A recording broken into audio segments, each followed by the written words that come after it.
I spent 2 years planning my dream wedding, using every professional favor I had to secure the venue.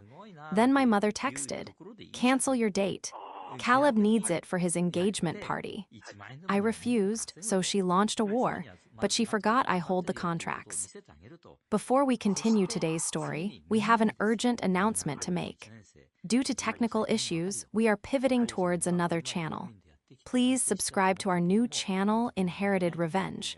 You can find the link in the video description, the pinned comment, and the collaboration tag on this video. Make sure to switch over now so you don't miss out. Thank you for your support. Now back to the story. The vibration of my phone against the mahogany desk was the only sound in my office, but it felt like an earthquake. I was sitting in the semi-darkness of the event suite, the glow of my dual monitors illuminating a spreadsheet that represented 24 months of meticulous, agonizing labor. It was late, past 8 in the evening, and the office was empty save for the janitorial staff humming softly in the hallway. I shouldn't have been there. I should have been at home with Logan, drinking the Pinot Noir we had opened to celebrate the final vendor confirmation. But I was a perfectionist. It was both my superpower and my curse. As a senior event coordinator for one of the city's most prestigious hospitality groups, I knew exactly how many things could go wrong between a yes and an I do. I had spent my entire adult life fixing other people's disasters, smoothing over ruffled feathers, and making miracles happen on a shoestring budget. This time, however, the miracle was for me. I picked up the phone, expecting a text from Logan asking when I'd be home. Instead, the name on the screen made my stomach tighten in that familiar, conditioned reflex I had developed over 29 years. "Mom." I swiped the screen open. The message was short, it was casual, it was devastating. "Your brother scheduled his engagement party. It's going to be on the 14th. You'll need to move your wedding date. We need the venue." I stared at the words. I blinked, sure that my tired eyes were misinterpreting the syntax. I read it again. "You'll need to move your wedding date." Not a question, not a request, a command. My wedding was on the 14th, October 14th. The date wasn't just a square on a calendar, it was a fortress I had built. I had secured the sprawling, impossible-to-book estate where I worked, the Halloway Gardens, on the peak weekend of the season. I had pulled every string, called in every favor, and leveraged 5 years of unpaid overtime to get that date. Caleb, my younger brother, had been dating his girlfriend for exactly 3 months. I wasn't even sure if I knew her last name. I felt a cold sweat prickle at the back of my neck. My fingers hovered over the keyboard. I didn't type a reply immediately. I couldn't. The sheer audacity of the demand was so large, so encompassing, that it didn't register as reality. It felt like a joke, a prank. I typed back, my thumbs shaking slightly. "Mom, that's my wedding day. We've had this booked for 2 years. Caleb can pick literally any other day." The 3 dots of her typing bubble appeared instantly. She had been waiting. "Don't be selfish, Serenity. Caleb's fiancé comes from a very important family. They need to make a splash now, while the excitement is high. You've been engaged forever. You can wait another 6 months. The 14th is the only date that works for them." I dropped the phone on the desk. It clattered loudly, the sound echoing in the empty office. My breath was coming in short, shallow gasps. It wasn't just the request, it was the logic. You can wait. I had always waited. I had waited for attention, for praise, for resources, while Caleb had been ushered to the front of the line every single time. But this was my wedding. This was the one day that was supposed to be mine. I looked up at the vision board pinned to my office wall. Swatches of deep emerald fabric, photos of the Halloway weeping willows, the menu tasting notes Logan, and I had laughed over just last week. I felt a physical pain in my chest, a sharp, twisting knot of betrayal that had nothing to do with venues or dates and everything to do with the woman who had birthed me. She wasn't asking me to change a date. She was telling me, for the 1,000th time, that my happiness was a currency she was willing to spend to buy Caleb a moment of glory. I whispered to the empty room, my voice cracking, Not this time. But as I stared at the darkening screen, I realized with a sinking horror that the betrayal was worse than the logistics. It wasn't just that she asked. It was that she had already decided. The drive home was a blur. I remember gripping the steering wheel so tightly that my knuckles turned the color of bone. The city lights smeared past my window, red streaks of taillights merging with the tears I refused to let fall. When I walked into our apartment, Logan was in the kitchen. The smell of garlic and roasting chicken hit me, a smell that usually signaled comfort and safety. He looked up, a smile forming on his face, but it died the second he saw me. Ren, he put down the wooden spoon and crossed the room in 2 strides. What happened? Did the florist cancel? I told you, we can handle the flowers ourselves if we have to. I shook my head, unable to speak. I just handed him my phone. He read the text messages. I watched his face transform. Logan was a patient man. He was an architect, methodical, calm, slow to anger. But as he read the exchange, his jaw set, and a vein in his temple began to pulse. "Is she serious?" he asked, his voice low and dangerous. "She's serious," I whispered, collapsing onto one of the kitchen stools. "She says Caleb needs the momentum. She says because I'm in the industry, I can easily reschedule." "Reschedule?" Logan laughed, a harsh, barking sound. "It's October, Serenity. You can't just reschedule a peak season wedding at Holloway Gardens. People book that place 5 years out. You only got it because you essentially run the place." "She knows that," I said, putting my head in my hands. "She just doesn't care. She assumes I'll fix it. That's what I do. I fix things." "Not this," Logan said firmly. He stepped closer and wrapped his arms around me, pulling me into his chest. "You are not fixing this for them. You are not moving our date." "If I don't," I mumbled into his shirt, "she's going to make it hell. You know she will." "Let her," Logan said. "We don't need them there." But it wasn't that simple. In my family, you didn't just say no to Patricia.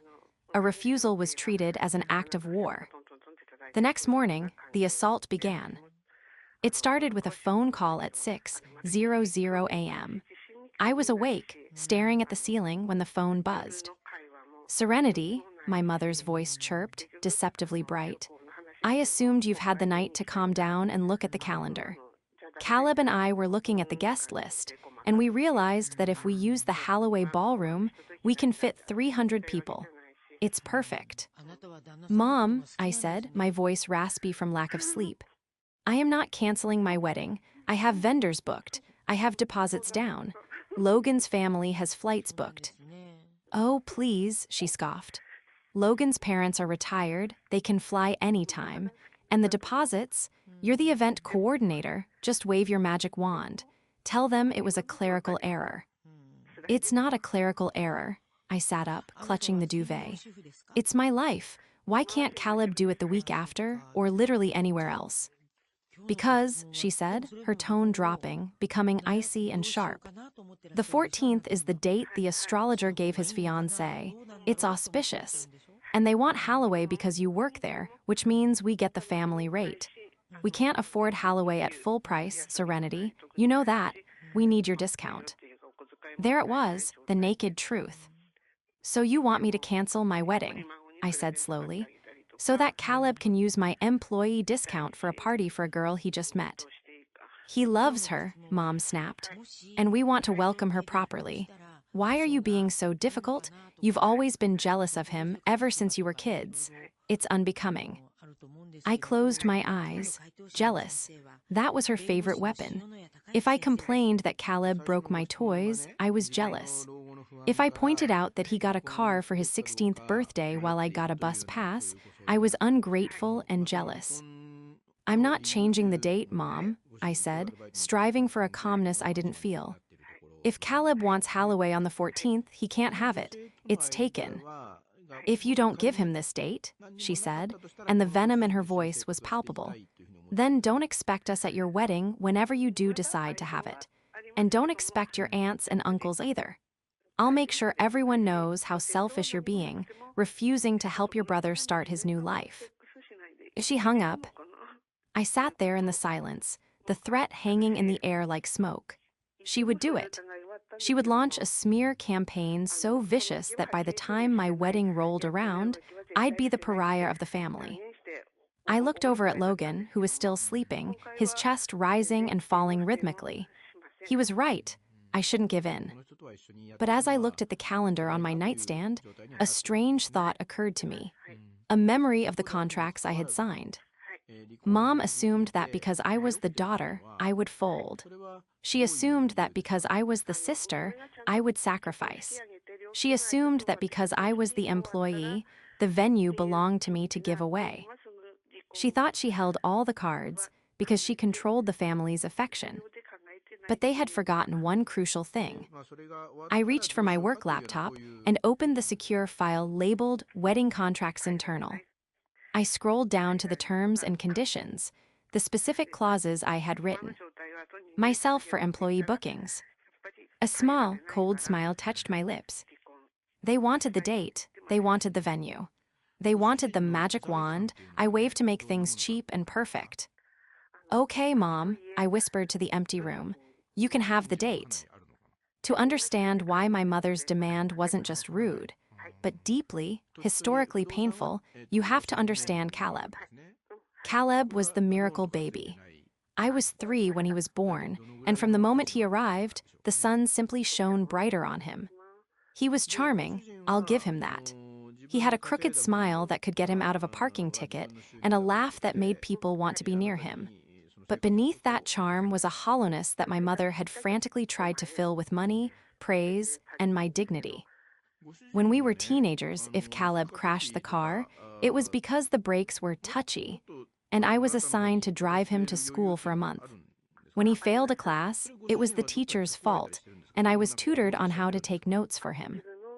I had spent my 20s trying to buy my mother's approval with competence.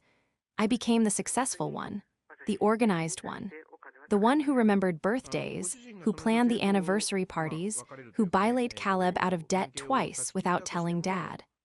I thought that if I was perfect enough, if I was useful enough, she would finally look at me with the same adoration she turned on Caleb. It never worked.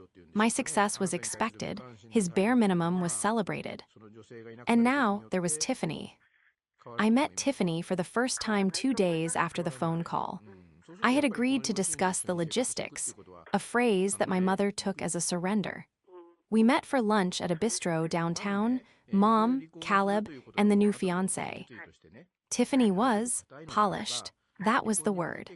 She was 22, 4 years younger than Caleb, and she looked like she had been generated by an AI instructed to create old money influencer. Her hair was a blinding shade of blonde, her handbag cost more than my car, and she didn't look at the waiter when she ordered. So, Tiffany said, taking a sip of her sparkling water. Patricia says you're going to step aside. That's so sweet of you. Honestly, I told Caleb, I simply cannot wait until spring. The stars are aligned for October. It's a power month for us. I looked at Caleb. He was checking his watch, looking bored. He didn't look like a man madly in love. He looked like a man who had found a woman who would bankroll his lifestyle better than his mother could. Caleb, I said, keeping my voice neutral, do you realize that October 14th is my wedding day? That Logan and I have deposits down. Caleb shrugged, tearing a piece of bread. Come on, Serenity. You guys have been together for like 5 years. What's another few months? Tiffany's dad is looking to invest in my startup, but he wants to see that we're serious and have family backing. This party is a networking event as much as an engagement. We need the Halloway. It impresses people. And the discount, I asked. You need that too. Well, obviously, Caleb laughed, his mouth full. Mom said you get 80% off the venue fee and catering at cost. We DB idiots not to use that. Why pay 40 grand when we can pay 5? I looked at my mother. Patricia was beaming at them, her eyes crinkling with a warmth I had starved for my entire life. See, Patricia said, reaching over to pat Tiffany's hand. It all works out. Serenity is very good at logistics. She'll handle the vendor swaps. You won't have to lift a finger, Tiffany. It will be Serenity's gift to the happy couple. Tiffany turned her gaze to me. It was a cold, assessing look. There was no gratitude in it, just the expectation of service. Make sure the linens are silk, Tiffany said. I'm allergic to polyester blends, and I want the champagne tower, the big one. The champagne tower is an extra $3,000. I noted automatically.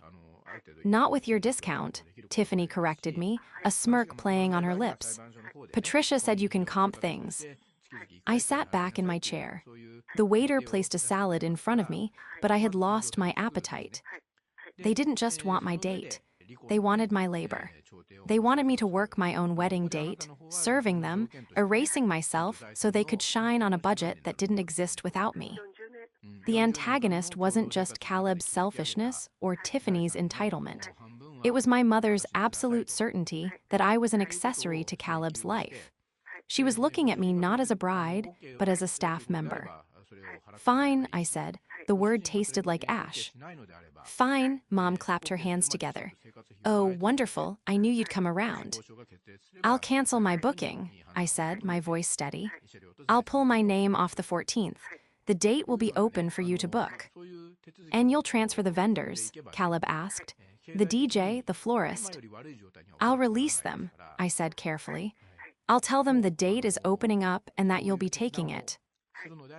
Perfect, Patricia said, raising her glass. To Caleb and Tiffany, and to Serenity for finally knowing her place. Knowing her place. The phrase echoed in my head as I watched them toast. They clinked glasses, oblivious to the specific wording I had used. I said I would release the date. I said I would pull my name. I didn't say I would transfer the contract. I didn't say I would transfer the discount. They saw a sister who had finally been bullied into submission. They didn't see the event coordinator who knew that the Halloway, friends and family clause was strictly non-transferable, and that the cancellation policy for less than 90 days out was 100% of the estimated cost. I picked up my water glass and took a sip. To family, I said. The morning after the lunch, I walked into my office at Halloway Gardens with a calmness that frightened me. Usually, the prospect of canceling an event, let alone my own wedding, would have sent me into a spiral of anxiety. But the numbness had been replaced by a cold, sharp clarity. I sat down at my desk and logged into the venue's internal booking system, Event Horizon.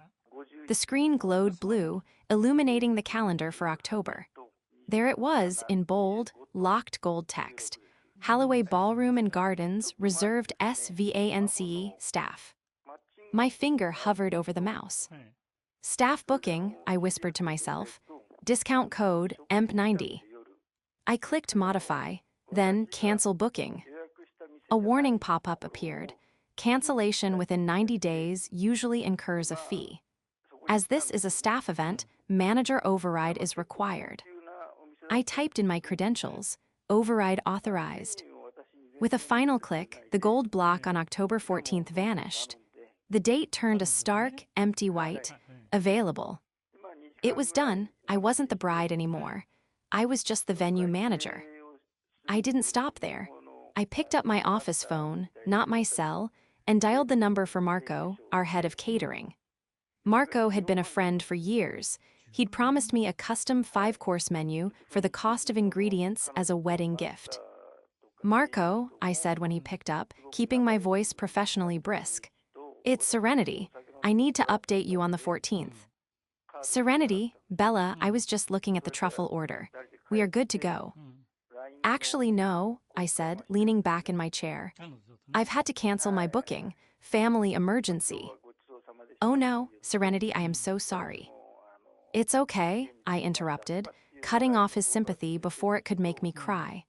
But here's the thing. The date is opening up. My brother, Caleb, is going to book it immediately for his engagement party. He's going to contact you for a menu. Okay, Marco said, sounding confused. So, same menu, I switched the name. No, I said clearly. Absolutely not the same menu, and absolutely not the same price. The friends and family discount is strictly for my wedding, Marco. If I'm not the bride, the discount is void. You quote him the standard rack rate for a Saturday night gala. And Marco. Yes. He wants the champagne tower, the big one. I could practically hear Marco shrugging on the other end. Okay, boss, standard rates. It's a shame, though. I wanted to make that lamb for you. I know, I said, a lump forming in my throat. Thank you, Marco. I spent the next 2 hours making similar calls. I called Sarah, the florist who had promised me wholesale peonies. I called the lighting technicians who were going to throw in the uplighting for free. To each of them, I gave the same script. I am no longer the client. The new client is Caleb Vance. He is a standard inquiry. Please bill accordingly. By noon, I had dismantled a wedding that took 2 years to build. Then I started digging. I couldn't shake the feeling that something was wrong about the rush. Momentum, Mom had said. Auspicious date. It felt thin. Caleb had never cared about astrology, and he certainly never cared about momentum unless it involved a sports car. I pulled up the dossier I had started on Tiffany's family. In the event planning world, you learn to research your clients to ensure they can actually pay the bill. I treated this no differently. Tiffany claimed to be an heiress to a logistics fortune. I searched the company name she had dropped at lunch.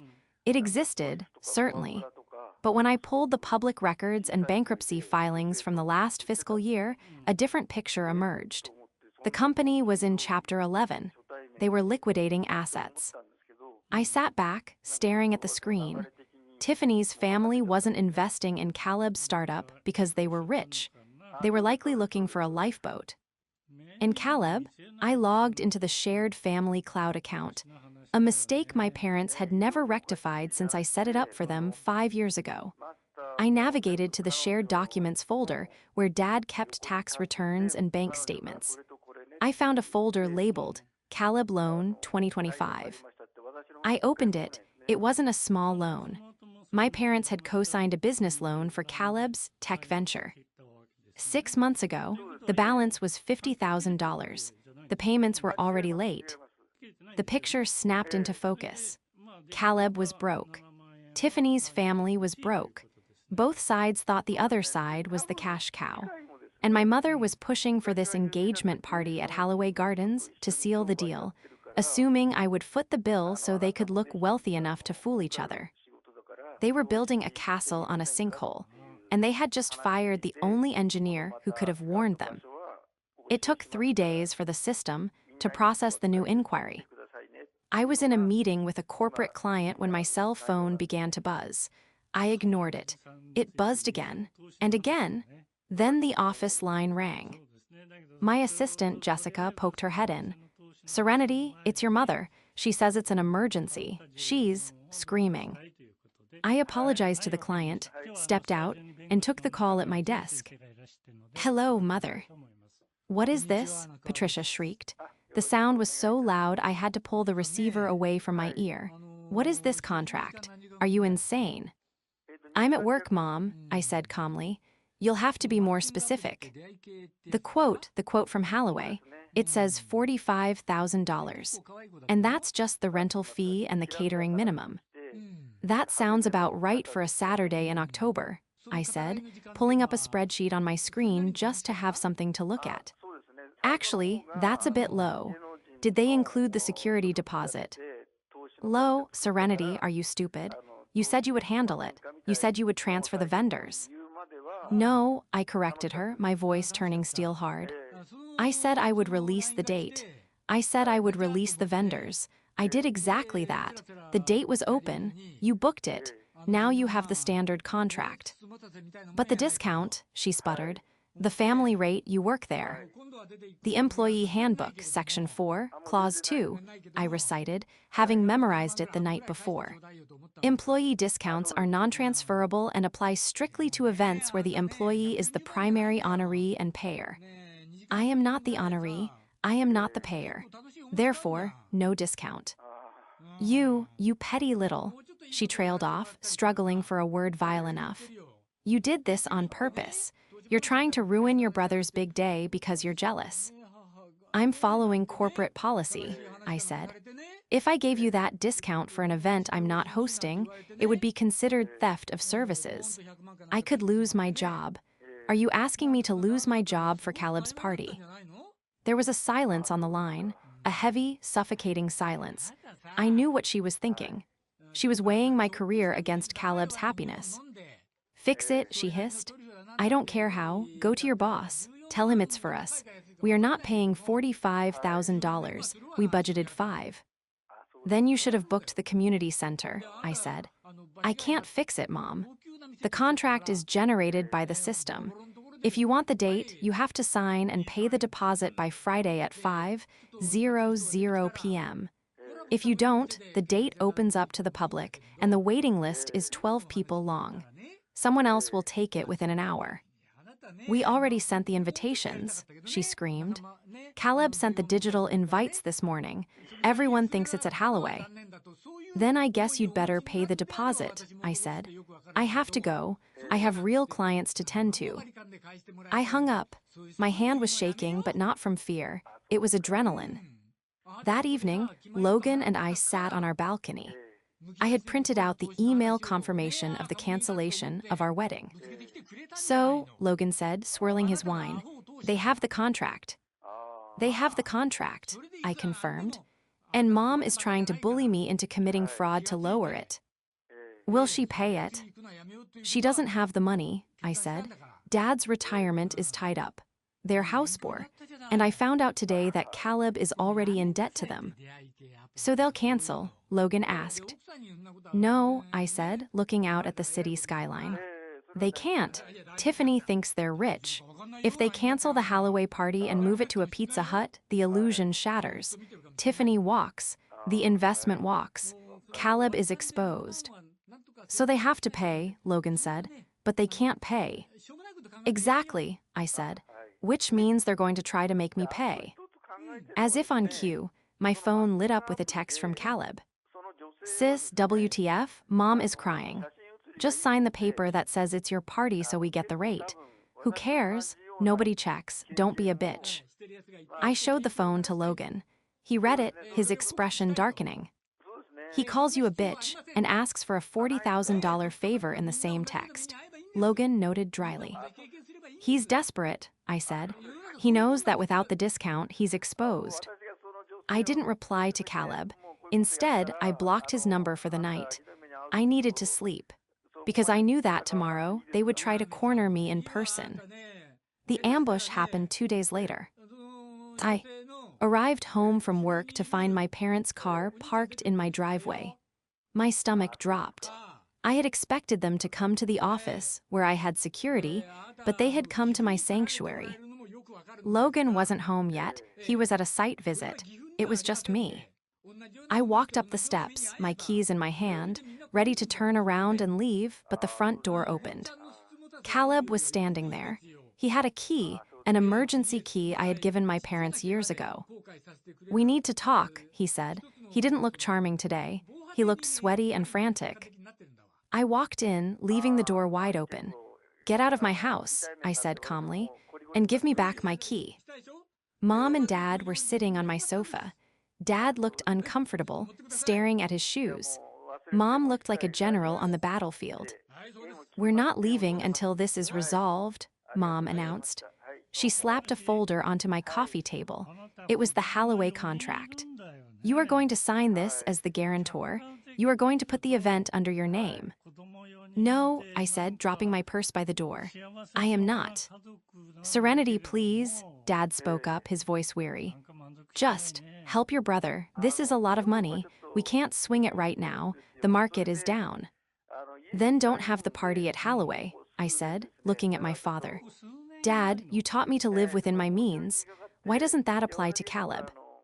Because this is an investment, Caleb shouted, pacing the room. Tiffany's dad is going to put $2 million into my app, but he needs to see we're legit. If we pull off this party, the money comes in and I can pay everyone back.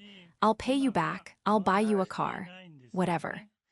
You're 50 grand in debt, Caleb, I said quietly. The room went dead silent. Caleb froze. Mom's eyes widened. How do you know that? Caleb whispered. I saw the loan documents in the family cloud, I said. You haven't made a payment in 3 months. Does Tiffany know? Shut up, Caleb lunged toward me, his face red. You don't say a word to her. She thinks I'm liquid. So you're lying to her, I said, and you want me to subsidize the lie. It's not a lie, it's a strategy. Mom interjected, standing up to defend him. Serenity, you are jeopardizing his future. If he lands this deal, we are all set. Don't you want your brother to succeed? Not if it's based on fraud, I said. And here's the other thing. I looked into Tiffany's family, too. Her dad's company is in Chapter 11 bankruptcy. They're liquidating. Caleb stopped pacing. He stared at me, his mouth slightly open. What? They're broke, Caleb, I said, feeling a strange mix of pity and vindication. They're not investing $2 million. They're probably hoping you bail them out. You're two drowning people trying to use each other as a life raft. You're lying, Caleb spat. You're just jealous. You're trying to sabotage me. Check the public records, I shrugged. Or don't. It doesn't change my answer. I am not signing that contract. I am not giving you my discount. And if you don't get out of my house in the next 2 minutes, I'm calling the police. You wouldn't dare, Mom sneered. We're your family. I have neighbors who watch everything, I said. Try me. They left. But as they walked out, Mom turned back, her face twisted in a look of pure hatred I will never forget. You are selfish, she hissed. If this party fails, it is entirely your fault. You are dead to us. The party will fail, I said, closing the door in her face. But not because of me. I locked the door and leaned against it, shaking. I had told them the truth. I had given them the warning. A rational person would have canceled the party, come clean to their fiancé, and cut their losses. But my family wasn't rational. They were desperate. The next day, I saw the notification in the Halloway system. The deposit had been paid. A credit card authorization for $10,000. I clicked on the details. The card was in my father's name. He had likely drained his emergency fund or taken a cash advance. They were going through with it. They were going to spend money. They didn't have to impress people who didn't have money, all to spite me. But the deposit was only the beginning. The contract clearly stated that the full balance, another $35,000, was due 48 hours before the event. If it wasn't paid, the doors didn't open. And I knew, with absolute certainty, that they didn't have $35,000. I called Logan. They paid the deposit. They're insane, Logan said. They're going to crash and burn, I said, and I'm going to have a front row seat. Do you still want to go? Logan asked. We don't have to be there. Oh, I'm going, I said, my voice cold. I have to be there. I'm the venue manager on duty for that night. Serenity. I need to see it, Logan.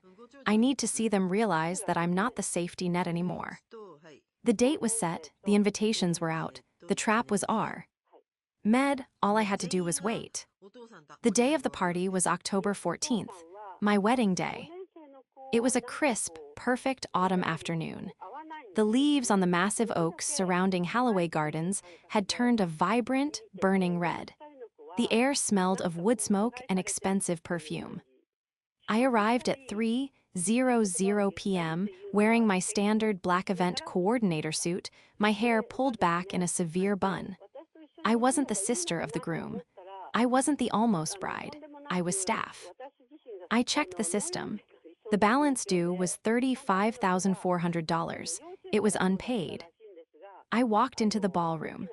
The florist was setting up the centerpieces, lavish displays of white hydrangeas and imported roses that cost a fortune. The lighting technicians were testing the uplights, bathing the room in a soft, flattering amber glow. Marco, the head of catering, approached me. He looked worried. Serenity, he said quietly. The balance, it's still red in the system. I know, I said, checking my clipboard. Protocol is clear, Marco. If the balance isn't cleared by 5:00 p.m., the doors don't open. But the guests arrive at 6:00, Marco said, glancing at the clock. Your mother called 3 times. She said the check is in the mail. She said to open the bar. Checks in the mail don't pay for Veuve Cliquot, I said. Hold the bar until I give the signal. At 5:15 p.m., my mother stormed in. She was wearing a gown that probably cost more than my first car. Caleb was trailing behind her in a rented tuxedo that didn't quite fit in the shoulders. "Where is the champagne tower?" Mom demanded, ignoring Marco and focusing her glare on me. "Why are the doors locked? The guests are arriving in 45 minutes." "The balance is outstanding," I said, holding up my tablet. $35,400, due yesterday. We gave you a grace period until 5:00 p.m. today. It is now 5:15. "We told you," Caleb shouted, his face flushing. "The check is coming. Dad is bringing it. Just open the doors." "We don't accept personal checks for day of balances," I said calmly. "Certified funds or credit card only. And until payment is processed, the staff cannot serve alcohol or food." "You are doing this on purpose," Mom shrieked, grabbing my arm. "You want to humiliate us. Open the doors right now, or so help me God." "Let go of me," I said, my voice low and dangerous. "Or I will have security escort you out for assaulting a staff member." She released me as if burned. At 5:45 p.m., the first guests began to trickle into the foyer. They were confused. The ballroom doors were locked. The bar was dark. Among them was Tiffany, looking radiant and oblivious in a white sequin dress. Her parents were with her, a tall, imposing man and a woman dripping in diamonds. "Patricia," Tiffany's mother called out, spotting my mother near the coat check. "Why are we standing in the hall? Is there a problem?" My mother froze. Caleb looked like he might vomit. "Just a minor technical issue with the lighting," Mom lied, forcing a smile that looked like a grimace. "We'll be in momentarily." I stepped forward. "Actually," I said, my voice carrying clearly in the quiet foyer, "the issue is with the payment. The venue fee and catering balance have not been paid. As per Holloway policy, we cannot open the event until the balance is cleared." A hush fell over the crowd. Tiffany's smile vanished. Her father stepped forward. "Excuse me," he boomed. "Who are you?" "I'm the event director," I said, "and Caleb's sister. Unfortunately, the checks provided. Well, there were no checks provided." Tiffany turned to Caleb. "You said you paid for everything. You said your startup was funding this." Caleb stammered, his eyes darting around the room. It's a bank error, a wire transfer delay. I have the money, baby, I swear." "A wire transfer delay?" Tiffany's father scoffed. "For 30 grand? Son, if you don't have 30 grand liquid for your own engagement party, we have a problem."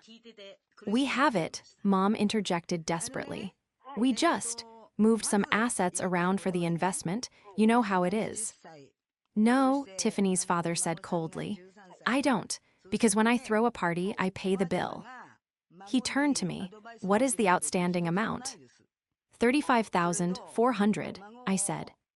He pulled out a black American Express card. "Put it on this." My mother let out a breath she had been holding. Caleb sagged with relief. But I wasn't done. "I'm sorry, sir," I said, looking at the card. "I can't accept this. The contract is in Caleb Vance's name. Unless you are a co-signer, I cannot process a third-party payment without a notarized authorization form, which we don't have on file." "Make an exception," Mom hissed. "I can't," I said. "It's fraud prevention, company policy." Tiffany's father stared at me. Then he looked at Caleb, who was sweating through his shirt. Then he looked at his daughter. "Tiffany," he said quietly, "let's go." "Daddy," Tiffany whispered. "This family is a sham," he announced, loud enough for the entire lobby to hear. "They can't pay for a party. They lie about investments. They lie about assets. Come on." He took Tiffany's arm. She didn't resist. She looked at Caleb with a mixture of pity and disgust, then turned and walked out the door. "Tiffany, wait," Caleb yelled, running after them. The guests stood in awkward silence. My mother stood alone in the center of the foyer, her face a mask of absolute ruin. I looked at her. "I told you," I said softly. "The date was available, but you couldn't afford it." The fallout was immediate and catastrophic. Caleb chased Tiffany's car halfway down the driveway before security stopped him. The guests, realizing there would be no party, awkwardly retrieved their coats and left in a stream of murmurs and judgmental glances. My mother sat on a bench in the foyer and wept, not for the loss of her son's happiness, but for the public humiliation she had just endured. I went back to my office, processed the cancellation fee, which would automatically go to collections against my father's credit, and closed the file. I walked out of Holloway Gardens that night feeling lighter than I had in years. I didn't go home, I went to the airport. Logan was waiting for me at the gate with 2 tickets to Fiji. We had used the money we saved from the canceled wedding to book a 3-week honeymoon. "Did you do it?"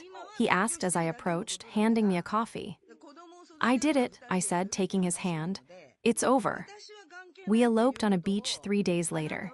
It was just us, a local celebrant, and the sound of the ocean. I wore a simple white sundress I bought at the resort gift shop. It cost $50. It was perfect. When we returned, the wreckage of my family was still smoldering.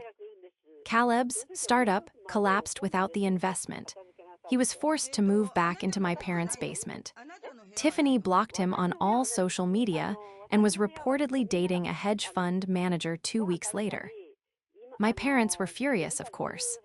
They tried to guilt me, calling me cruel, vindictive, and heartless.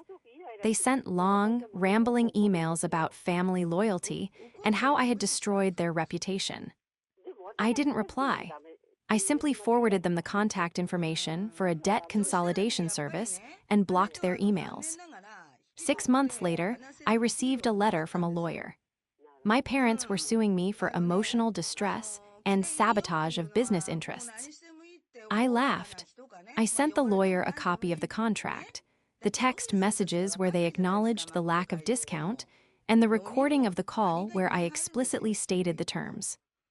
The lawsuit was dropped within a week. I still see my family occasionally at funerals or distant relative weddings. We don't speak. They sit on one side of the aisle, looking bitter and aged, still whispering about how I ruined Caleb's big break. I sit on the other side, holding Logan's hand, watching the ceremony with a smile. I learned a valuable lesson that day at Holloway Gardens. You can't save people who are determined to drown, especially if they're trying to use you as a stepping stone to keep their heads above water. I didn't lose a family, I lost an anchor. And now, finally, I was free to sail.